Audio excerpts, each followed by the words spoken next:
Hello guys, good morning. Today's video is sa mga ganun. Kumusta? Yun pala guys, sakit pala pag pag niloko kang patago tapos din wala. Ano kaya ang feeling nun? Siguro sobrang sakit. Part sa akin masakit kasi naranasan ko na yun sa sa ex ko.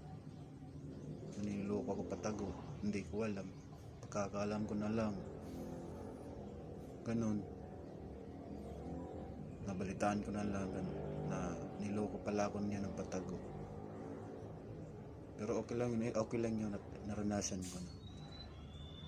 At least nagseryoso ako, hindi ko siya niloko. Hanggang sa ganun, ilang years kami, sumabot sa point na ganun, at least nagpakatutuwa ako sa kanya.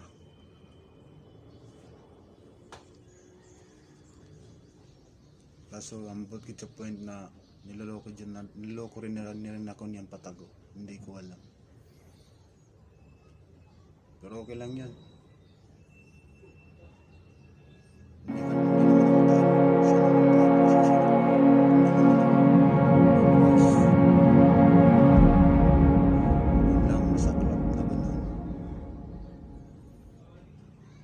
Pero okay lang. Sabi nga nila, the best in my life, this once na always, tanggapin mo na, ganun na. Ganyan. Siguro ngayon focus na ako sa goals ko, sa kung anong meron ako ngayon, or sa una-una sa anak ko. Siyempre nagpapasalamat ako kay God na ganun, nilayo ako sa maling tao. Malay mo mapunta pala ako sa tamang tao, but now at soon, hindi natin alam kailan. Basta matutupad din yung mga ganun pangarap, sa mapunta ka sa tamang tao, na yung tipong hindi ka lulukuin ng patago.